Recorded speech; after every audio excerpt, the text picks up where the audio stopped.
And then it cuts to black, credits, and I am just...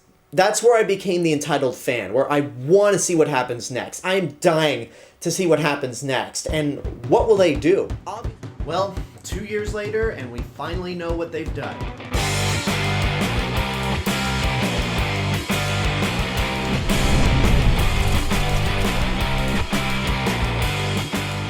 Hey everyone, it's Alexander, the real Mr. Robinson. Welcome to the channel, and this is my review for Spider-Man No Way Home, which is the third movie in the MCU Spider-Man trilogy, and might be the most anticipated movie of all time since Avengers Endgame. I can't think of a single movie that's been more anticipated since then, mainly because of the pandemic. So, right off the bat, I apologize that this review's coming out later than I'd like it to come out. This time of the year is actually incredibly busy. I'm very tired. It's so busy to the point where it can be a little bit stressful. So once again, I apologize for this video coming out later than I expected to. And this goes for some other reviews for newer releases that you'll see in the future. But you know what? As stressful as things may be right now for me, they are nowhere near as stressful as for what's going on with Peter Parker in this movie. Because this one picks up right after Far From Home. It literally picks up with the final shot of that film, or at least of the mid-stinger. Mysterio from the grave has released a video announcing to the world that Spider-Man is Peter Parker, and he's framed Peter Parker for killing Mysterio. So now the entire world has either turned on Peter Parker or they're still behind him, but the people who have turned on him are really turning on him. And it's too bad the Avengers couldn't step in to try to straighten things out. But you know what? One of them's dead. One of them's retired and just wants nothing to do with anything. One of them had a mental breakdown. One of them just recently got promoted to be Captain America. And one of them's dealing with problems of his own. So, they're pretty busy. Oh, and then another one's dead. So clearly they're all busy with other things to help out this poor kid. But anyway, Peter Parker's life has just taken a spiral. This big reveal has not only affected his life, but it's also affected the lives of his friends, MJ and Ned, his Aunt May, Happy Hogan, played once again by Jon Favreau.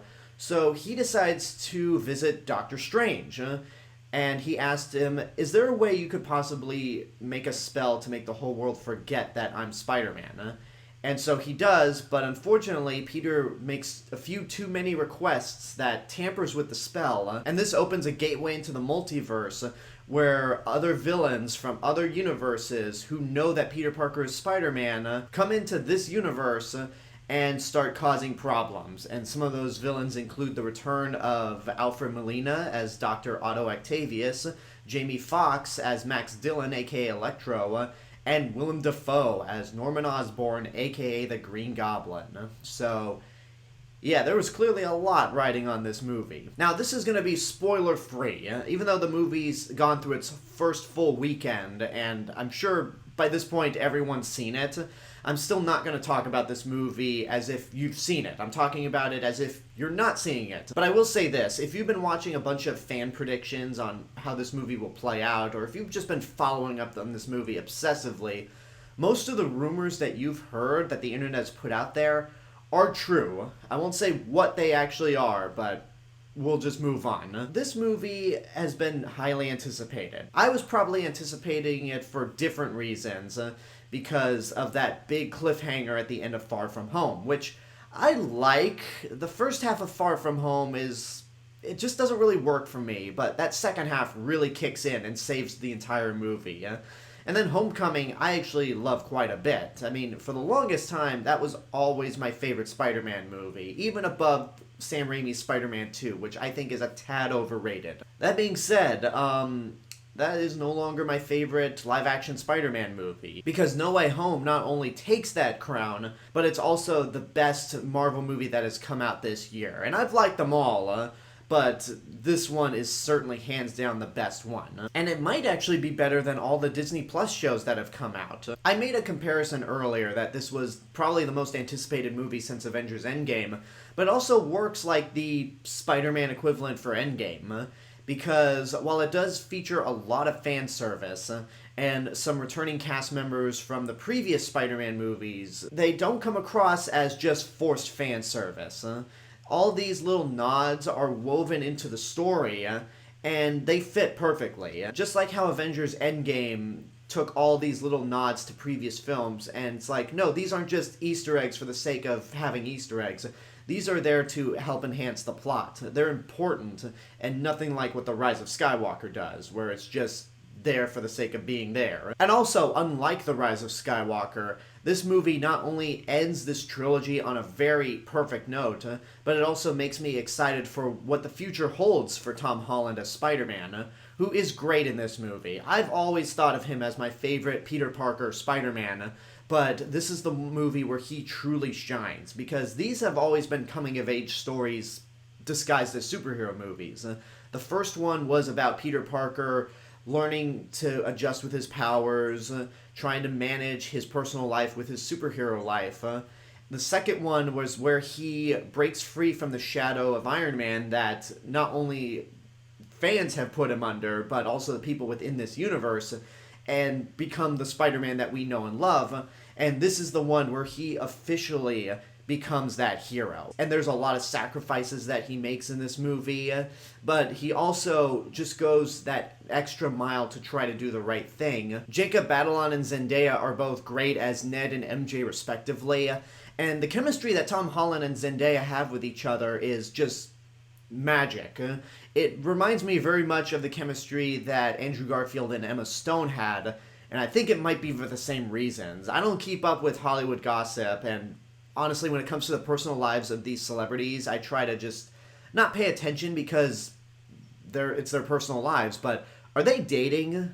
Because that would be very coincidental if the last couple Spider-Man movies had their co-stars dating each other. But they're both great, and Benedict Cumberbatch, once again as Doctor Strange, is really good. He is in this movie quite a bit, and it's so funny that next year we're actually going to get the sequel, Multiverse of Madness, but Doctor Strange has been in 1, 2, 3, 4, and now 5 Marvel Cinematic Universe projects before we actually get into his actual sequel.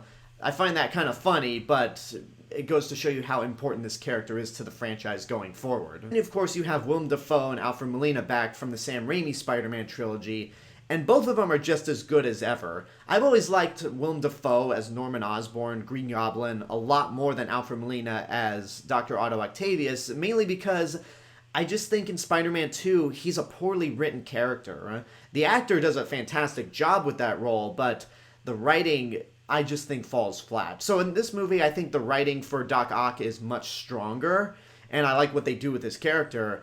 And with Willem Dafoe, he still nails this role. Like, he is still just as good as ever.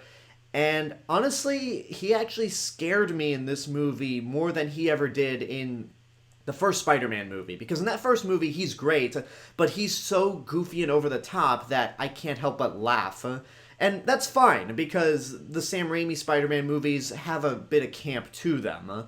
But this was the first movie where Norman Osborn was truly a threat, and I felt that. I feel like I can't say any more beyond that, but I will be doing a spoiler review at some point. I don't know when, but there's just so much in this movie that I can't talk about without revealing anything, so I'll just cut to the chase right now. This movie is really fun, it's jam-packed, it moves at a great pace, the actors all do a fantastic job, the action's exciting, and again, it makes me excited for what the future holds for Tom Holland as Spider-Man, because I feel like this is the movie where people who have been against him this whole time, for whatever reason, will finally see him as a great Spider-Man. And again, this movie ends in a way where, yeah, he's now officially, more than in Far From Home, the classic Spider-Man that we all know and love. And I do have some small issues with the movie, but I can't really go into them until I talk about them in my spoiler reviews. So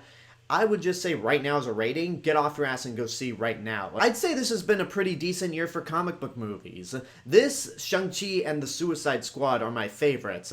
Zack Snyder's Justice League was a big surprise, and I like Eternals a little more than most people do. And Black Widow was fun, but not the best of those movies that came out this year. But this one is probably my favorite comic book movie of 2021. And I can't wait to see it again. And there you go, that's my review for Spider-Man No Way Home. Now, in terms of a spoiler review, you're probably not going to see it until the new year, meaning that it's probably not going to come out until after I do my best of and worst of lists, which might be the case for some other videos. There's so many other movies that I want to review that I've already seen, like Tick Tick Boom, Coda, House of Gucci, Licorice Pizza. And in terms of some newer releases like The King's Man and The Matrix Resurrections, you're certainly not going to see those reviews until January because I just have so much on my plate right now. I hope you understand where I'm coming from. But for right now, I want to know what you guys think about Spider-Man No Way Home. If you've seen it, what did you think? Whatever the case may be, let me know in the comments below. And until next time, this is the real Mr. Robinson telling you there's only one. Hello everyone, I just wanted to say thank you all for watching my review for Spider-Man No Way Home. Make sure you like the video, subscribe to the channel, and hit the bell button to get notifications. Don't forget to follow me on Facebook, Twitter, Instagram, go check out my Twitch channel, and support me on Patreon. I'll see you guys in the next video, but until then, have a good day, and take care of yourselves.